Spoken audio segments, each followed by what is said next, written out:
Welcome back, leaders. We have a great conversation for you today with Amanda Kate, who is a trained kinesiologist and best-selling author of her book called Divine Messy Human, a spiritual guide to prioritizing internal truth over external influence. And if that's not the best book title I've heard in a long time, I don't know what is. Inside today's episode, we really get into what the inner transformation journey looks like.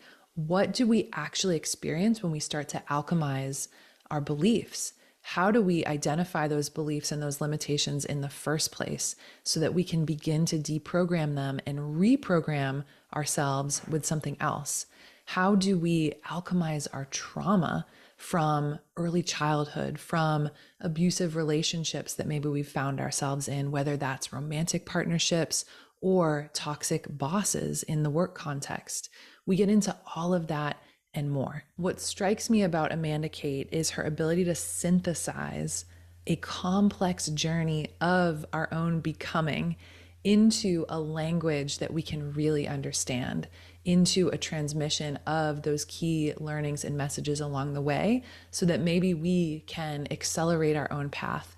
Maybe we can have a little less pain, a little less suffering, a little more self-love and grace, knowing that this incredible human went through this journey too and is now here sharing this wisdom with us today. Amanda Kate is also a podcast host, a speaker, and a life coach. And she really works with people to break through the barriers or the ceilings that exist within self, so that through lifestyle changes and different choices, they can begin to step into their fully expressed self. She does this mostly with business owners and entrepreneurs so that they can express their whole heart and soul into business. Walking this inner path is a form of leadership, and it's certainly not easy, as you'll hear in Amanda Kate's story, but she offers us really beautiful practices and insights along the way for having grace with ourselves when things get tough, when the inner critic shows up, when we want to all but give up, so that we can keep going, because on the other side of this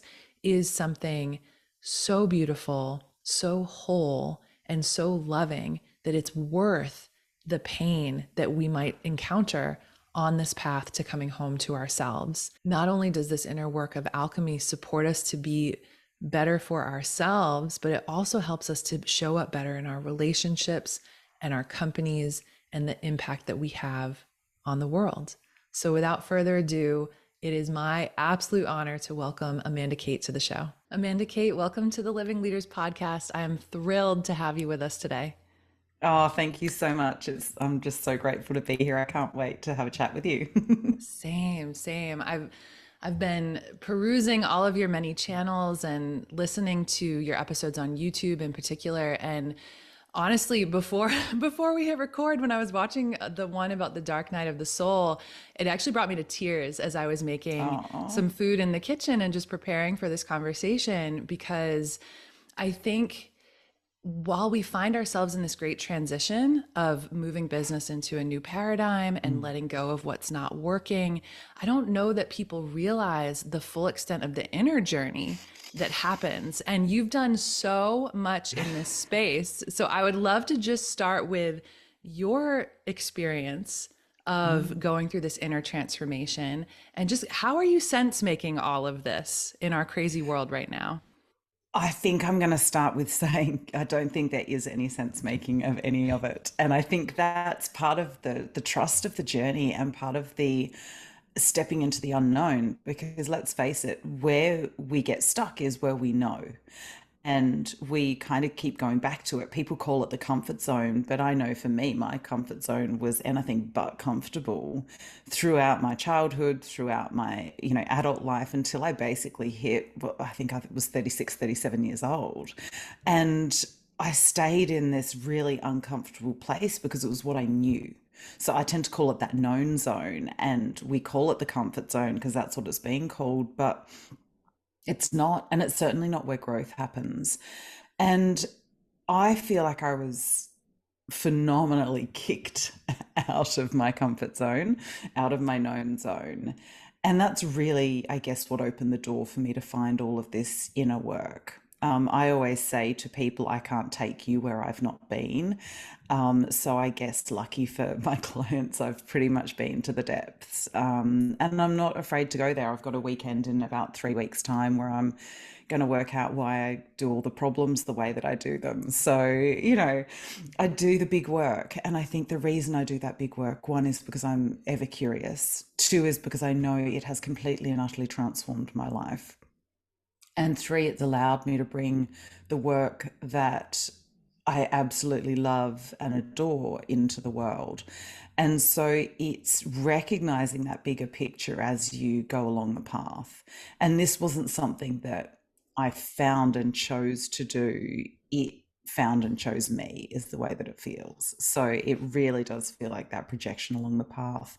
I think without going to those depths and realizing that we need to rebirth ourselves, we need to transform our experiences and our stories and what they mean so that we can use them in a different way going forward to literally change the world. Yeah, quite literally. And that Mm, connection between inner and outer that you're playing with there. I mm, just find that so interesting. This inner alchemy of really looking at all of the intricate pieces and wounded parts, inner children, yeah, fears. There's so much in there that we can't see. yeah. And the process of actually going in and deprogramming that or deconstructing, decolonizing. I mean, there's so many buzzwords out there right now to point towards this process of alchemization. And so I want to dig into that a little bit Mm, more to ask, like, what did that specifically look like for you? Were there different phases that you went through in this? mm, And what kind of kept you going even when things got tough or started looking really hopeless even? Because I know that that's a common mm. experience for people in this type of Yeah. transformation. Oh, 100%. You often, I mean, I still will occasionally ring a girlfriend and go, "Can I get off the path now?"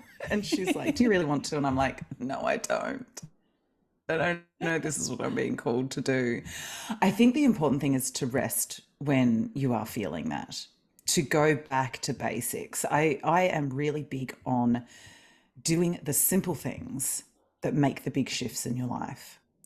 Because I look at the quantum leaps that I've made, and people throw those terms around. But the biggest leaps that I have made have been through small daily practices that keep me grounded and keep me present, that allow me then to look back and go, holy crap, my life has completely and utterly changed. So I think in terms of that process, when I first found kinesiology, I was in deep trauma. I was in a massively toxic marriage. I didn't even know I was in an abusive relationship. So, because it was so normal to me that I had no clue. And that then, I guess, was the main reason for me going into kinesiology was I was constantly finding out how to human almost. It was like, oh, my relationship's not normal. Oh my God, those things that people say to me aren't what normal loving relationships express to one another. And even some of the comments that I'd had growing up, people are going, oh, that's actually not normal, and I'd be laughing about it and they'd be going, oh, bless you, honey, like that's we need to reprogram this because this is why you're in what the spot of bother you are, so to speak. So I guess a lot of that work was really almost rebuilding me from the ground up, of me looking at what had happened, understanding that it was trauma, um, and recognizing, because trauma isn't just those big things that happen to us. It's not just the accidents or the big abuses or, those things that we often think of as trauma, war, or the stuff that comes with being of different color or being of a different gender. We think of a lot of those things as traumatic, but trauma is anything that our body stores as less than nourishing and nurturing. So when I look at that, I have been an abusive parent, hand up, I have to say it. When I was being abused and when I was in my, micromanaging, controlling, explosive because I was trying to keep so much down. I know I've been an abusive parent and I've spoken to my children about it. I said, I know I've done harm. I'm open to going to any counseling you want me to go to. I am open to healing this with you when you're ready to do it. I can't undo it, but I can certainly make as many reparations as possible because I know I've done that to them. And I think that's come through the wisdom of I guess, living this and being able to see what causes trauma and those patterns that come in through life. So I guess that first phase was really, really diving deep into what got me into an abusive relationship, why I couldn't see it, how I allowed myself to be in it for so long. And then it sort of moved into a lot more of the, okay, so this is where I'm going. What's stopping me from getting there? And we worked a lot on that kind of thing, which was still doing a lot of the trauma work, but it was also starting to set me up for, I guess, building my life again. And I got to this point at the end of last year, and I've done a lot of different modalities, a lot of different work with a lot of different healers. And I got to the end of last year and I was like, oh my God, like I feel like I'm healed from that. I know that sounds a bit crazy, but because I don't know that we're ever done with the process, but I feel like that major part is healed. And somebody once said to me at the beginning, it can take half as long as it took you to get to where you got to get better.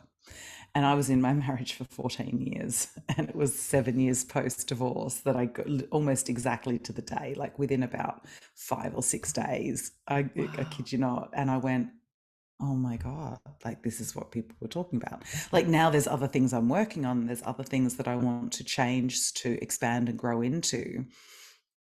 But I feel like that trauma aspect, I don't have to keep going over it. I've got the awarenesses, I've got the understandings. Yes, there is still cellular memory in my body because it was, 37 years plus of me in that state and in that way of reacting and, exploding at things in unresourceful behaviors and learning new ways of being. It's been this real unpacking, relearning something and putting it together, and then going back again, unlearning, working out what it is that I need to learn, and then living the wisdom of it and really making sure that I embody it. And I think you're right, you do get tired on the journey.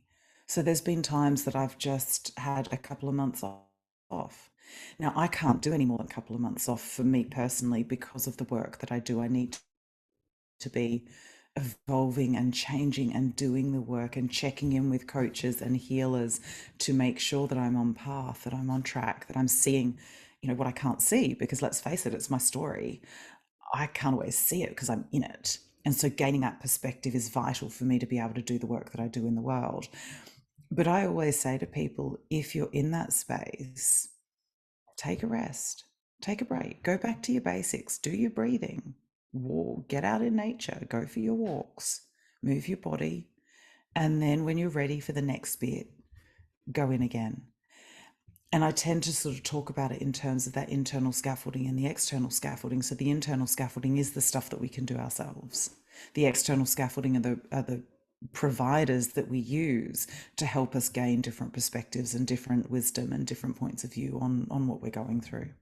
I love that so much. Mm. There's so much in what you're saying here, and that last piece about sort of triangulating different vantage points, or like Mm-hmm. using these external perspectives to increase your own self visibility, I think is so key, because you're right, we can't see what we can't see. And Yeah. in order to actually do the healing, Mm-hmm. the first step is often awareness. And one thing that I see a lot in leaders, and I think there's so many parallels between what we're doing in business and what we're doing in families as well. Like Yes. there's so many parallels there. Mm. And when it comes to showing up in traditional business culture and really putting on the mask of what we think we should be doing. You know, we're doing everything right. We're operating from these values or these sets of patterns that we've sort of inherited from the Yeah. system that we were conditioned into. And so, similar to what you're saying about how you can't always see yourself, we also Mm. can't always see the context or the culture that we're in until we stop and rest and question these things and start to see, okay, well, maybe I don't want to keep that pattern. Maybe that isn't serving. Maybe that is harmful to my family or my team or my future self even. So, yeah, there's so much in what you're saying, and I'm curious, once you started to gain more of that visibility and take those moments of pause and rest when you need it, what were some of the early signs of change that were occurring? Like, how's your life different now that you've gone Mm. through some of this transformation work? Well, I think to go back and answer that first bit, I think we're all in the water and we don't realize we're wet because we're all Yes. swimming in this society. And so, you know, I remember growing up and I'd hear racist comments or homophobic comments or all of that. Now, for me to pretend that doesn't exist in me is denial and delusion. I am now aware of it.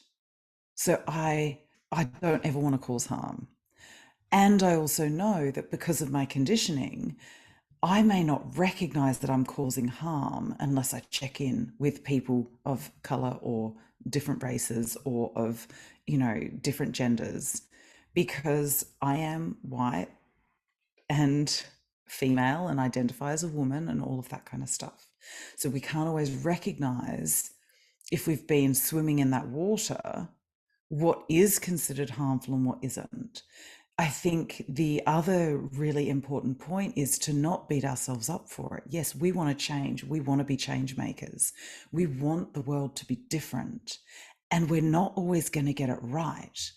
We are going to make mistakes. We are going to trip up.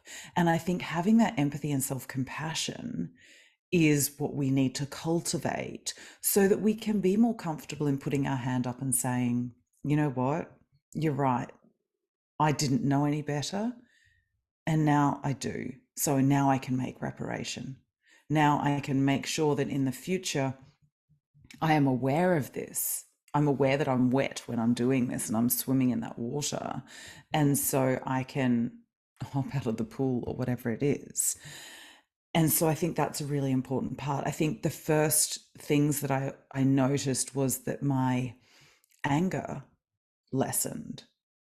I felt constantly angry for so many years because I wasn't being seen, I wasn't being heard, I wasn't being respected, I wasn't being honored. I used to say to my ex-husband, you treat me like a piece of shit on the bottom of your shoe that you're just trying to scrape off. Hmm. And that's how I felt. But of course, being in that state permanently, day in, day out, it does make you angry because it's violating all of your boundaries. When you put a boundary in, it is completely disregarded and dismissed. And anger is there to show us when our boundaries are being violated. It's also there to show us those big emotions that are sitting under the surface when we're hurt, when we're feeling unseen and unloved. It's showing us when we're afraid. And I had all of that bubbling under the surface and I could not look at it. So anger made me feel like I was doing something, because if I got angry, he would pay attention to me and I felt real. And that was the only time I felt real, Hmm. because I I had no interaction from him otherwise. So I would create drama to get the outburst, to just feel like I existed just for that moment. And then I'd be okay not existing again because I'd feel at least like I existed for a little while and I didn't really want to exist in that way. And so then there'd be that conflict. But I recognized that the anger dissipated. And I was like, okay, this is interesting. And then I was able to hear more clearly my own inner abuser that allowed all of this stuff to happen. Because whilst my abuser was bigger than the abuse I was getting from everybody else, I didn't recognize their abuse as abuse because I was still the worst person to myself, the stuff I used to say to myself, I wouldn't ever dare say to another human being. Now, as that dropped and as I started to respect myself more, all of a sudden I could see the abuse from other people because it was no longer, it was just on a different level. And I was like, oh, okay. But then, of course, I got more courage and I'd start calling it out, which increased the toxicity in my marriage because I was starting to call it out. And I was starting to go, hang on a minute. I don't know that this is right. I don't think I should be treated like this. And so again, it was gaining more confidence in understanding that, hang on, maybe I do actually deserve some respect, or maybe I do actually deserve some kindness, or maybe I do actually deserve somebody who may be able to see that I'm not such a horrible human being. And so that confidence gradually started to grow. And then the way I was treating people was changing because, of course, I wasn't just this ball of suppressed anger and hurt and abuse. And I look back at a lot of my unresourceful behaviors back then. And when you understand the way that domestic violence victims actually show out in the world, I was like, oh, okay. It took going to a police station and somebody actually saying to me, you're in a domestic violence situation, for me to actually even put it that far. I was like, okay, yeah, I'm in an abusive marriage. Like I kind of Mm. got to that point. But she said, this is domestic violence.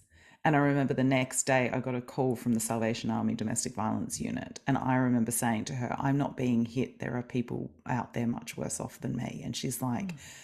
oh my god, you like and the number of times through my healing I said, oh, at least I wasn't hit. And they're Mm. going, you were hit every day, just not physically. It was with words, it was with actions, it was verbally. And so it was also coming out of that and healing all of those wounds that were very, very deep in my psyche. And I still pick up the voice in my head that, who are you to do that? I know exactly who that came from. I know exactly who's saying that over my shoulder. I now have the volume control for it. So Mm. it's not that I've gotten rid of that voice, but I recognize that voice. Who are you to do that? Okay, I hear you. I understand that part of me is trying to keep me safe, and I'm going to do this anyway. So I think that a lot of these really big belief systems that we have, and I can tell you because I've spent tens of thousands of dollars, not just on education, but on my own healing sessions. I'm probably over six figures these days. Like, I know you cannot get rid of all of these belief systems that are so deeply ingrained in you. We can't. I don't know if I will ever feel 100% worthy or good enough.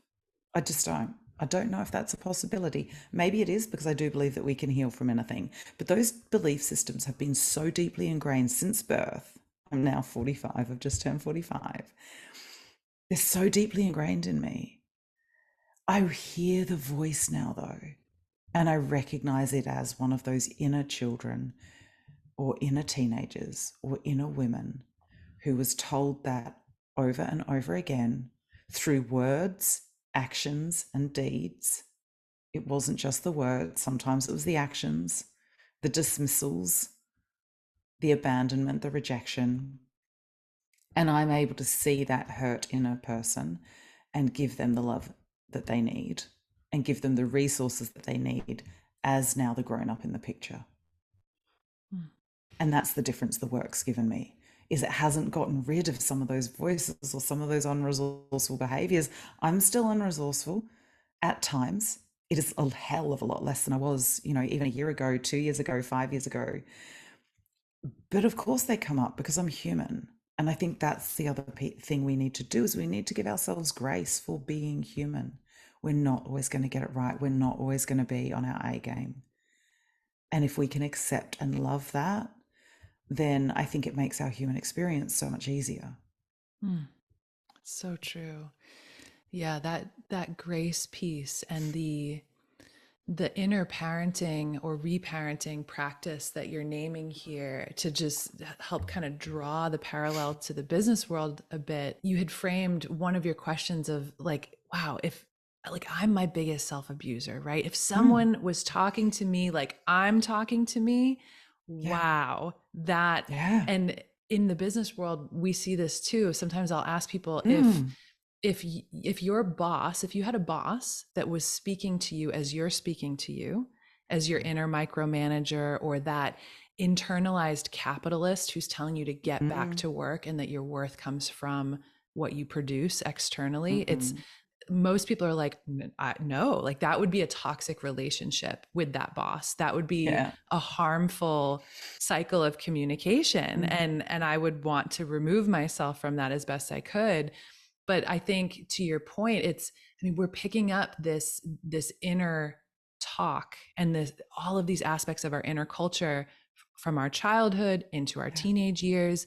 And I love that you highlighted that it's not just verbal, right? It's like our self-talk, we kind of get that from what we hear our parents say or what we hear Mm. society say, but the non-verbal communication of Yeah. dismissal and abandonment or undervaluing and Yeah. over prioritizing work way over our own Yeah. health, it's we take all of that on. So Yeah. the dissecting that you've been able to do is so, there's a complex system in there, there's a living system in there that you've kind of got in and reprogrammed a bit, but done that in such a healing way by Mm. rewriting how you relate to yourself, how you relate to Mm. others. Because it was so cool to hear that piece in your story that you actually started showing up differently in your relationships. There was Mm. less anger, and then it kind of Yeah. ripples out from there.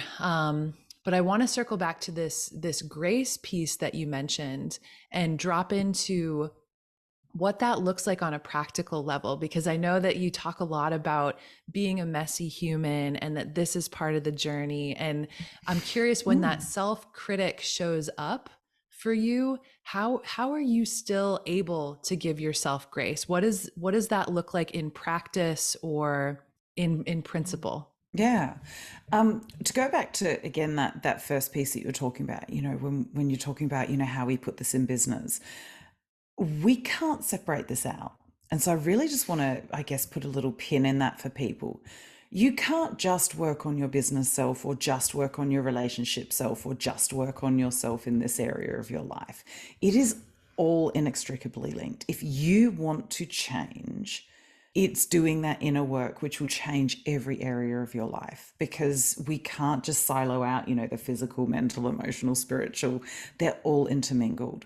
What I recognized is the more work I did, instead of having one me for work and one me for my ex-husband and one me for my children and one me for these people, and which was exhausting and tiring as hell. And I think a lot of people Yeah. do it. You know, I'm picking up those pieces of myself that I've discarded along the way or cut off and repressed and hidden away because I'm ashamed of them. I've brought them back into the fold with love. So instead of being all these different people, I'm now that one. Now, if you saw me in clinic in a session, I'd be very much the way I am now. If you saw me with, my partner or children, I'd be very much the way I am now. It's just that obviously people get slightly different facets depending on what kind of capacity they're with me in. But I'm still that one entity. The way I've been able to cultivate that grace for myself is really through that deep understanding of human behavior. I started that journey through kinesiology. It was, a door that opened and led me through into this whole new world that I didn't even know existed, of that mind body spirit connection, of the quantum physics, of, you know, all of that quantum healing aspect, as well as understanding the more physical aspect of why we're wired this way, the physiology, the psychology of, why we behave the way we do in the world. And then I've also done the archetypal life coaching, which goes to the ancient archetypes. It's not the Jungian archetypes, it's the ones that were passed on from the ancients through paintings, through story, through mysticism. And the lady I learned that from did a 20 plus year priestess apprenticeship. So she's put it together in an incredible way. And learning that archetypal stuff has again given a depth and a different layer to the work that I do and the work that I've done on myself. Because when you're learning this, you're going through the process yourself, you're going through those healings yourself, as well as then facilitating it for other people. So I don't obviously do anything I've not experienced myself. And in that healing, what I've recognized is every single part of me that is unresourceful, that acts unresourcefully, that gets into reactivity, those parts are all just trying to keep me safe. They're all just working on old conditioning that they thought would keep me safe and keep me alive till the next day. And so far, they've done a really good job of that. But I don't want to be going back to my 2-year-old and asking for tools that I need to get through life now as my 45-year-old self. But she doesn't always realize that I've grown up because she's still stuck as her 2-year-old self. Now, that doesn't mean that she's trying to sabotage me or that she's trying to trip me up or get me into trouble or, any of that sort of stuff. There's no blame in that. She's doing the best she can. She just doesn't have access to all the tools that I've got access to. And so it's parenting that child, darling, it's okay, I've got this. I'm the adult. You can trust me. You're safe with me. I'm going to keep you safe. And having that standard for myself now that I will not allow anything in my life that does not keep me safe, all of a sudden means that safety really is a non-issue. And I can honestly tell my inner children and inner teens that I've got this because I will keep them safe. Now, if I told them that I could keep them safe and then I went out and did something, like, I don't know, dated another person who was similar to my ex, then they wouldn't trust me. And guess what would happen? They'd arc up like a toddler who doesn't feel safe. If I didn't respect them, if I didn't respect myself. And this is why that work all starts with the inner self, because the more we keep ourselves to the values and standards that we need and desire in our life, the less these inner children need to arc up because they trust that we've got it. So they're not warring parts within us, it's this congruent whole. And I think that's where the grace comes from, is understanding that we're always doing the best we can. And I know that for certain, even when I have been the worst version of myself as a mother, I was still doing the best I could.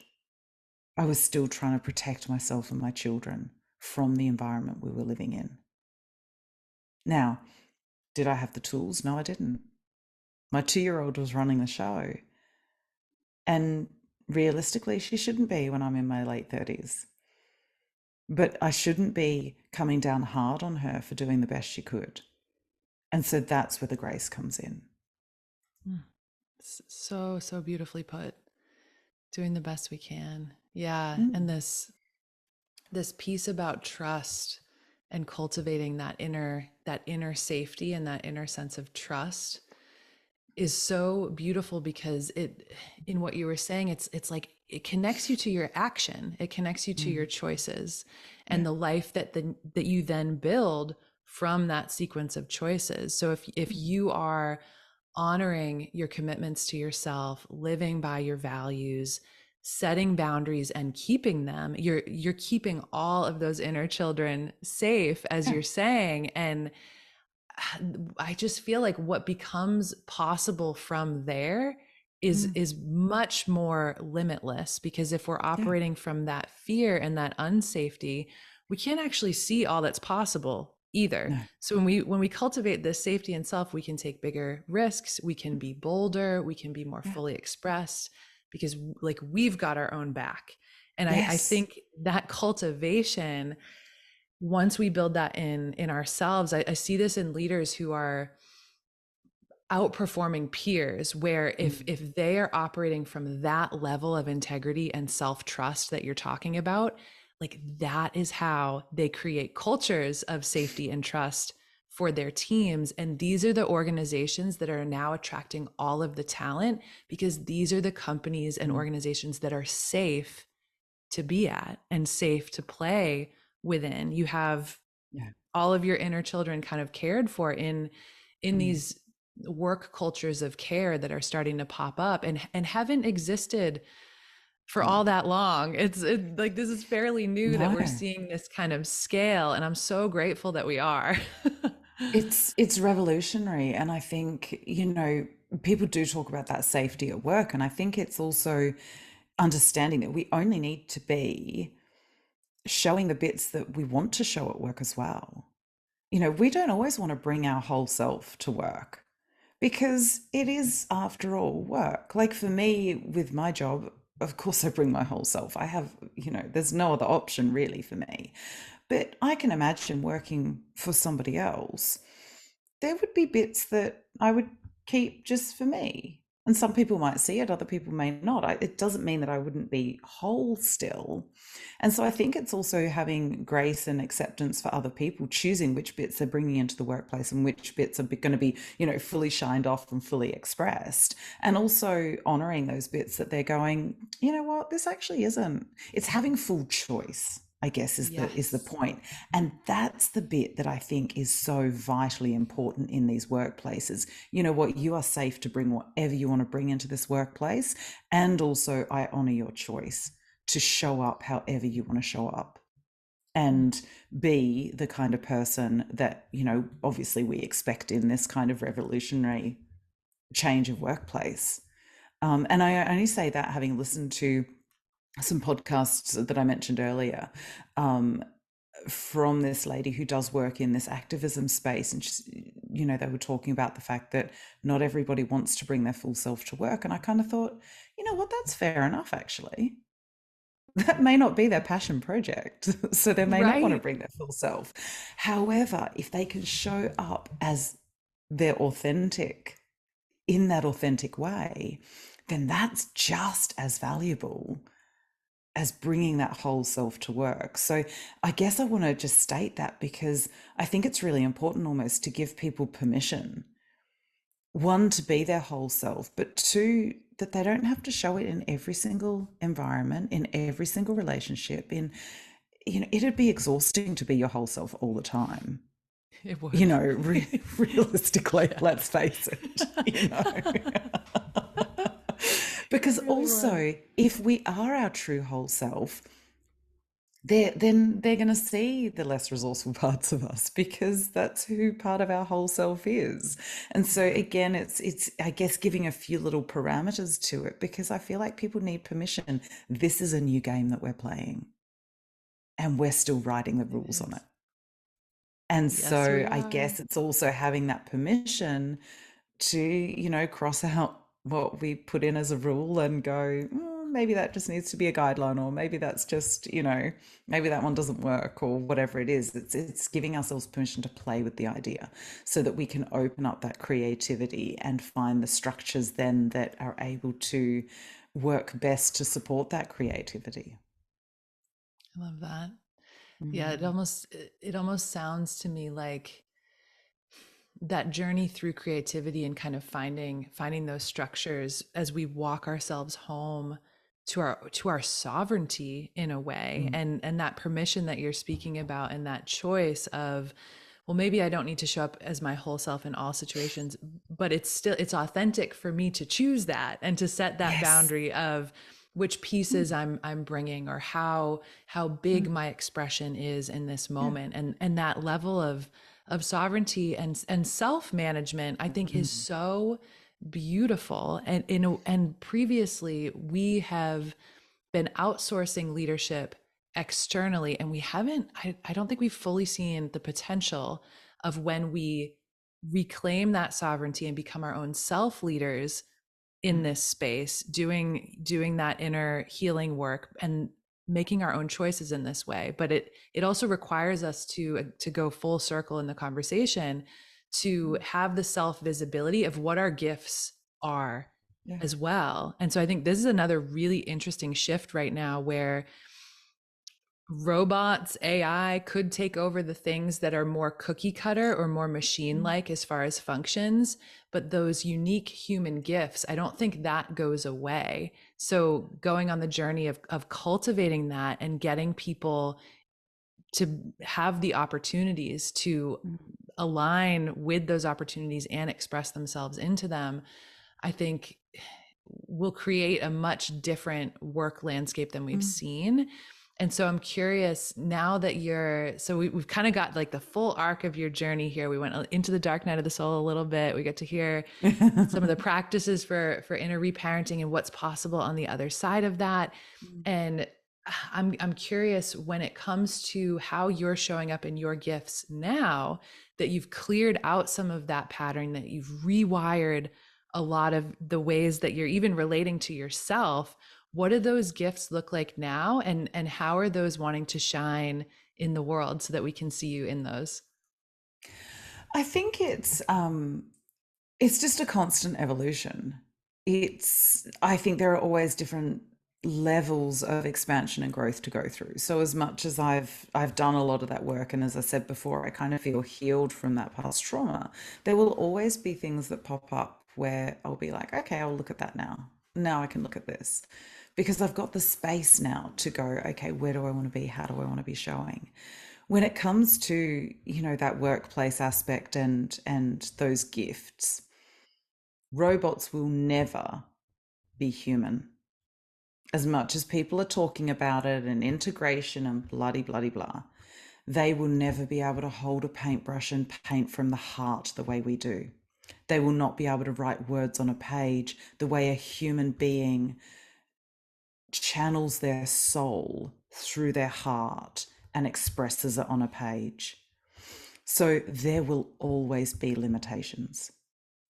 They will not be able to speak with tears rolling down their face the way that humans can, because we are feeling machines, they are not.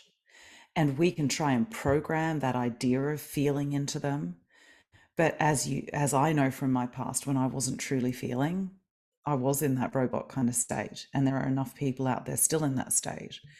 However, as we wake up and we allow ourselves to express all those feelings, it is a very, very different landscape.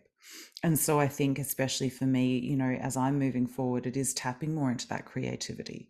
It is allowing that creative expression out into the world more, whether that be through, I started a new podcast a few months ago that I'm just playing with again. We'll see where it goes. I'll see what happens. There's no expectation on it. Again, I've got my notes from my second book in my drawer, and who knows when that will come out. But I just keep adding notes to it and seeing, again, it'll happen when it happens. It's bringing the work to clients from a perspective of having walked the path and now being able to look back and help other people walk that path, helping them understand that, yeah, okay, it took me 7 years, but hopefully now I can distill that a lot better for you to be able to get you to a place that I'm at a hell of a lot quicker than I did. And also knowing that sometimes it will take that long. If we're not prepared to look at something, we're not going to look at it until we're ready. Mm-hmm. And so again, having them be, kind and graceful with themselves, to sometimes go, you know what, I'm not ready to look at that. I don't want to deal with that yet. Fine, let's park it. It's being in full choice. And I think that's the beauty and the magic. And, I don't know what's coming. I don't know what's going to happen in, God, 2 months, let alone 6, let alone 12. I have a grand vision of what I want. But again, the universe may decide different. Who knows? Right, right. It's And I've dynamic. just got to trust that. Yeah. Yeah, yeah. Wow. Well, perhaps a beautiful place to leave listeners of coming back to that choice point as well. It's a choice what we pick up and when, Yeah. and deciding when it's right for us. And I want to give you the last word here. If there's anything that you're wanting to leave listeners with as we wrap up here, or invite them to, if there are ways that they can learn more about you and your work. And yeah, I just so appreciate everything that we covered in this beautiful conversation. Thank you so much. I think the thing I want to leave people with is, I guess the meaning behind that title of my book. When I was denying my divinity and papering over the facade of my messiness, trying to pretend that I had my shit together, my human existence was really tough. When I bring that divine, messy human into the light, I am honoring the divine in me. I'm also honoring the messiness and understanding that it will always be there. And it's made my human existence so much easier. And so, if we can tap into that side, then that prioritizing of internal truth over external influence becomes easier because we're able to turn down the noise on the outside world and tap into it, that divine, messy self, to see what fits for us in this moment right now before we then move forward taking action. It's a slowing down, it's a quietening, it's a listening to self rather than a running forward and hoping to hell that you can just push through it all. And I think if people can tap into that, they will start to recognize that they have all of the answers they need within them. Sometimes they just need a bit of perspective in terms of dusting it off or shaping it or helping them put it into, I guess, a package that works for them. And so if anyone wants to find out more, they can just go to my website, which is amandakate.com.au, and all my social links are there. So, yeah. Amazing. Amanda Kate, this has been wonderful. Thank you so much for being here. Listeners, thanks for tuning in, and we'll see you next week. Thank you. If you found this video valuable, please be sure to like, subscribe to the channel, and head to livingleaders.org to hop on the Living Leaders newsletter, where we are always sending out new tools, templates, and practices to deepen your conscious leadership practice. And if you have a bit of time to continue to do that today, I highly recommend that you check out this video next.